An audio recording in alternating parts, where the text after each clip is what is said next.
Preet. Marwaha is the CEO and founder of Organic Lives. He started Organic Lives as a means to facilitate change. He currently owns and operates a restaurant along with a food and beverage line of products. Most recently, he opened a takeaway cafe in the Chopra Yoga Center downtown Vancouver. He also spends his time as a personal health coach, teaching at the Organic Lives Education Center and performing public health talks for schools and corporations. Please join me in welcoming Preet Marwaha. Food. Food, for me, my journey with food started 20-some years ago when I was really sick. And I turned to food to heal myself and really save my life. And since then, I've had a much different relationship with food.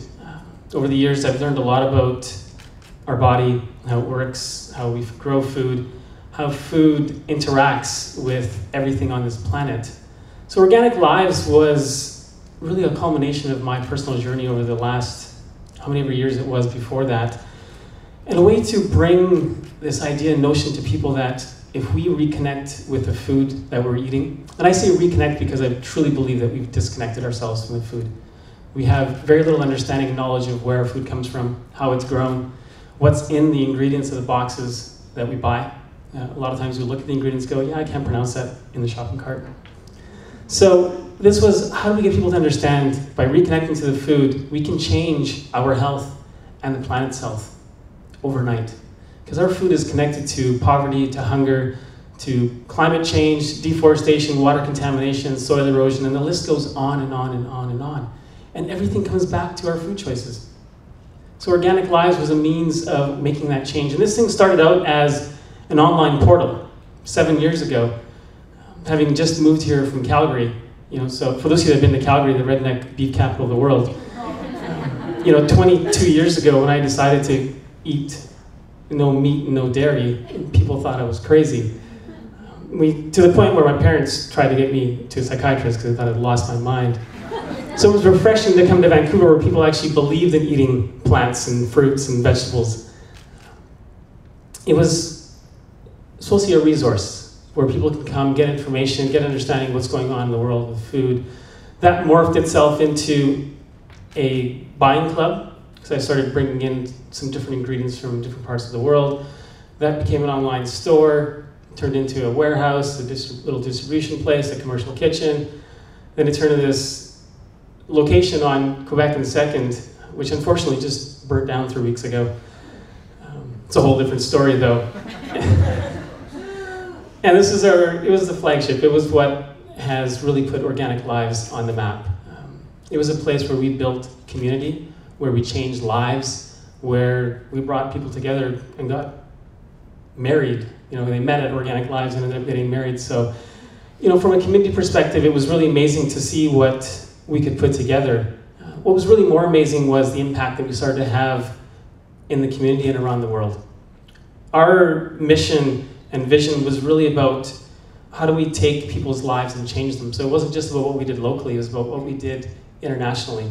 A lot of our ingredients come from small farms, community co-ops, those type of environments, locally and in developing countries around the world, where we actually get to make a difference in people's lives. So the philosophical foundation of organic, sustainable, fairly traded food that is good for the body and good for the planet is what Organic Lives is all about. And when we say organic, we're not talking about a certification or a logo. We're talking about a philosophical way of growing, right? Because organic has become a logo. It's become a certification, right? We need to get away from that. We need to go back to this real understanding that I can't just plant 200 million acres of corn and call it organic, because it's not organic if we're using organic pesticides, if we're not nurturing the land and the soil that the corn is growing in. So organic is a philosophical way of growing. And sustainability is not just about our bottom line, it's about the impact that we have through the entire value chain. So sustainability for us starts with a seed that gets planted in the ground. And that sustainability flows through the entire value chain until you, the consumer, get the end product, whatever that may be, whether it's a smoothie, whether it's a meal at the restaurant, whether it's a bag of our granola or a bottle of our coconut water, whatever that product may be, that sustainability flows all the way through.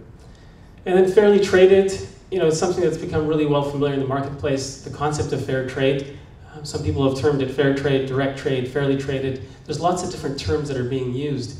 For us, it wasn't about the term, it was about the end result. It was about what impact are we making in the lives of the people that we do business with. And again, it starts with the farmers and the growers and carries on through the consumers. So we're not charging you double or triple because our product is certified organic and fair trade, right? Because then it's not fair trade to you. We're making sure that the farmers and the communities we work with, lives are actually changed.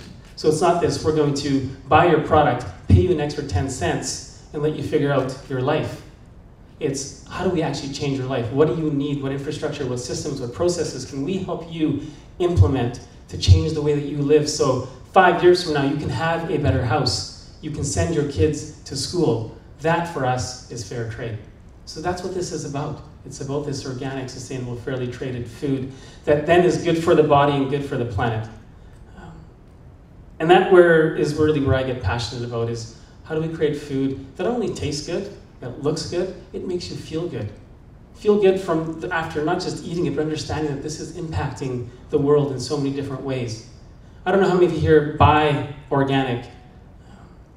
How many people here buy organic? Let me just ask the question. Most of you, fabulous. So you understand the importance of organic, right?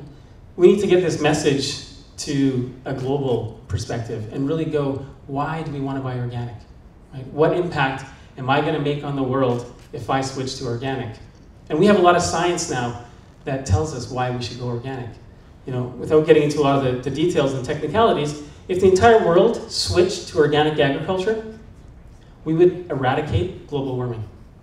That is the profound change we can have on this planet, just by changing the way we grow food.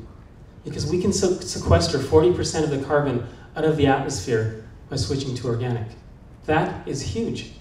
Right? We're trying to find all these solutions for global warming and climate change, and whether you subscribe to it or not, whether we are doing it or not, really is not relevant. There's a change happening. It's recognizable. And if you're not convinced, go to the East Coast and watch the largest iceberg in history floating down.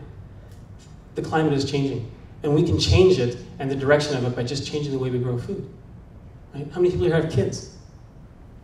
Right? What are we feeding our kids today? That becomes really another big question. Right? How many people actually read the ingredients on the boxes for the food that they buy their kids? Most of you. Good. This is unusual. Usually when I talk to audiences, it's not the case. Right? But what we're feeding our kids becomes so critical, because I'm a big believer in the children. What I don't believe in is that children are our future, because they are not the future. They are the now. If we don't do something now and today to change their lives, they are not going to change the world. And we need them to change the world in so many different ways. So we have to get really serious about what we're doing with our food and our food systems and understand what we're putting into their bodies. Because the reality is today in North America, 60% of children that graduate high school not only get a diploma, they get some sort of cardiovascular disease along with their diploma. That's 60% of the kids in North America. That is a scary statistic. And it's happening because we are not making more conscious choices. We are not doing our part to change the system that is allowing things like lead and formaldehyde and benzene into our children's food.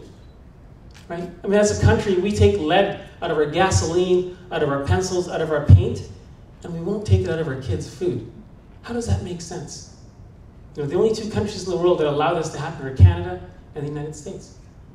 And we're helping support and perpetuate that. You know, we've allowed this organization like Monsanto to take over our food industry.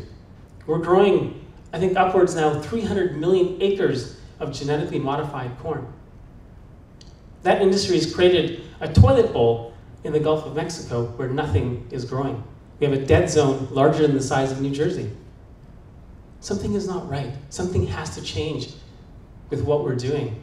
And I know a lot of times I get up here and people just kind of look at me with this stare of like, wow, this is pretty depressing. And you know what, it can be. The reality is it's sometimes this type of ideology, this type of change that's required, requires us to get angry, requires us to get upset before we actually make change.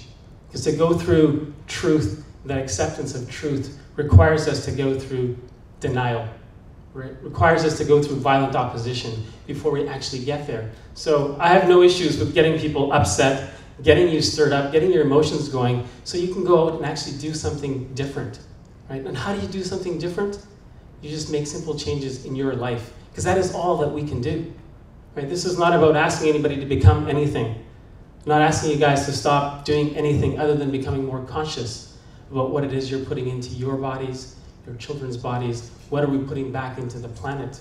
Right? What effect is that having? And a lot of times we don't think about it because it's not happening visibly to us. We're not seeing that for every pound of processed meat that we're consuming in North America, 55 square feet of the Amazon rainforest are being burnt down. They don't put that on the package, so we have no idea. Right? This kind of information, though, is important. We need to know. Right? Why are 94 million people starving to death every single year in this world? When North America grows enough food to feed the entire world 5 times over. How does that make sense? Is it our responsibility? I don't know. I feel it's part of my responsibility, and we each have to make that decision. We do have the ability to affect that change, though. We can alter the course. We can shift the balance of power and put it back into the hands of the people, which is us. Right? We should dictate our health. We should dictate what we grow on this planet. We should dictate who controls the food. And it should not be Monsanto. It should be farmers. Right? Our entire civilization has been dependent upon farmers growing our food. Farming used to be the most revered profession in the world. Today we have more prisoners than we do farmers. Right? Where is this shift? Why is the balance shifting? What are we doing as individuals to support the things that we all want? Because one of the things I can tell you is everywhere that I've gone in the world, and I'm getting the sign that I'm almost done, so I'm going to leave you with one last thought. Right? Everywhere I've gone in the world, every talk that I've ever done, whether it was addressing the United Nations or talking to kids in schools, every single person always wants the exact same thing. We all want our health. We all want happiness. We want peace on this planet. Nobody wants to destroy the world. Nobody wants to see people dying of hunger. Nobody wants any of these things. So the question is, what are we doing to prevent this from happening? Right? In life, we end up with very simple options. We live our life out of love. We live our life out of fear. When it comes to making change, there's 2 ways to do it. We can spend our time, our energy, and our resources focusing on the darkness. When I refer to the darkness, it's all the things that we don't like, it's all the things that we don't believe in. So if this represents all of the darkness in the world, the evil, the things that we don't want, you either focus your time and your energy changing this, or you focus your time and energy on building a light around the darkness that shines so bright that the darkness becomes insignificant. Thank you very much.